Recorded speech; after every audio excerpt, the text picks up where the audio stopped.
जय हिंद दोस्तों।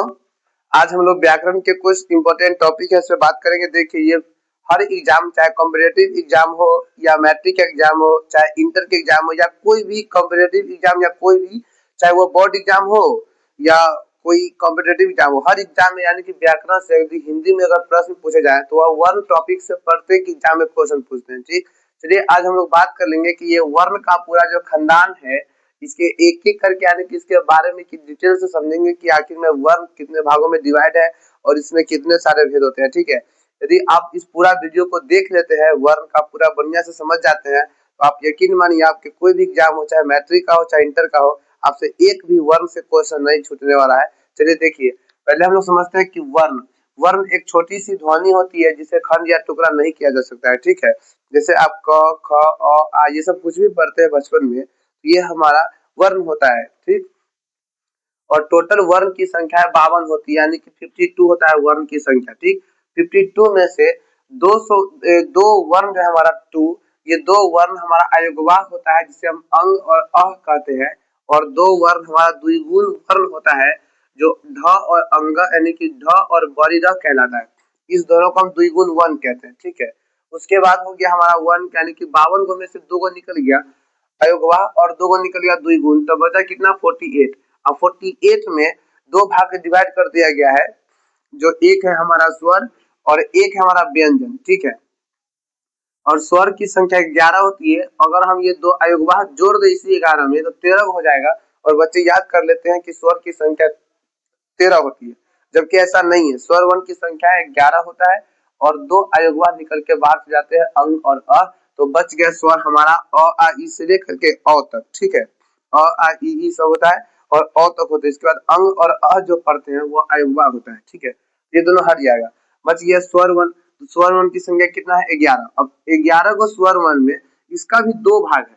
जैसे मान लीजिए कि किसी व्यक्ति है, उसके उसका 11 कट्ठा अगर जमीन है, तो उसके 2 बेटे जन्म लिए और एक का नाम हो गया हर्षवर और दूसरा का नाम हो गया दीर्घस्वर। ठीक है, यानी कि एक बेटा का नाम रख दिया हर्षवर और दूसरा बेटा का क्या नाम रख दिया दीर्घस्वर। ठीक, और 11 कट्ठा जमीन में 4 कट्ठा मिल गया हर्ष स्वर को, जैसे ई ई छोटी ऊ एगो री, ये मिल गया हर्ष स्वर को। अब दीर्घ स्वर बच गया तो इसको मिला 7 कट्ठा जमीन, यानी कि दीर्घ स्वर 7 को होते हैं।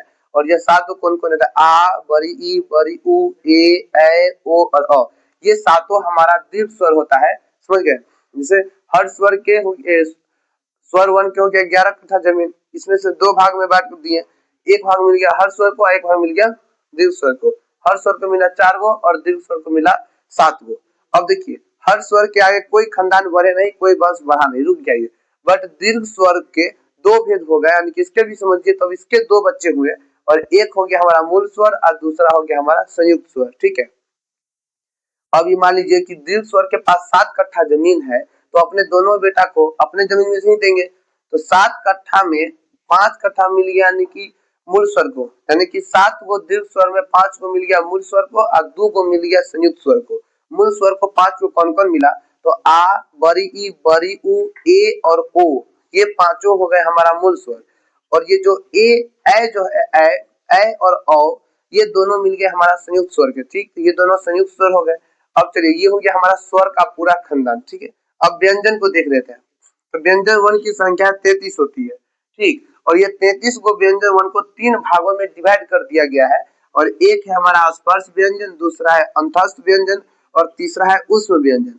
स्पर्श व्यंजन कौन कौन होगा, तो स्पर्श व्यंजन में क वर्ग यानी क वर्ग के पूरा, क वर्ग में कै गो वर्ण आते हैं, 5 गो, क ख ग घ अंग, तो ये पांचों हो गए हमारा स्पर्श व्यंजन। फिर च वर्ग पूरा, ट वर्ग पूरा, त वर्ग पूरा और प वर्ग पूरा, यानी कि 5 10 15 20 25 गो संख्या होती है हमारा स्पर्श व्यंजन के। ठीक है, उसके बाद हो गया अंतस्थ व्यंजन, तो ये इसकी संख्या 4 होती है।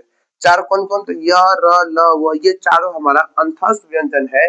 और ये उष्ण व्यंजन भी 4 होते हैं, तो लाभेश मूर्धन्य दंत्री और ह, ये चारों हमारा हो गया उष्ण व्यंजन। और ये टोटल व्यंजन की संख्या मिलकर 33 होती है। ठीक है, जो क से स्टार्ट होकर ह तक समाप्त होता है। ह के बाद यदि देखें आप, तो अक्ष तरह ज्ञ बच गया, तो अक्ष तरह ज्ञ और स्र, ये चारों हमारा संयुक्त वर्ण होता है। ध्यान दीजिए, संयुक्त वर्ण है, संयुक्त स्वर नहीं है। संयुक्त स्वर, तो ये स्वर के भेद जो 2 होते हैं। संयुक्त वर्ण हमारे 4 होते हैं और ये अक्षर, तरज्ञ और स्वर होते हैं। यानी इस प्रकार से आप स्वर का ये पूरा और वर्ण का पूरा ये खंडान लिखा हुआ है। मान लीजिए ये पूरा ऑब्जेक्टिव हो जाएगा। यदि आप इसको पूरा नोट्स कर लेते हैं, चाहे याद कर लेते हैं, तो आपसे ऑब्जेक्टिव नहीं छूटेगा। चलिए आप स्क्रीनशॉट ले लीजिए। तब तक के लिए थैंक यू।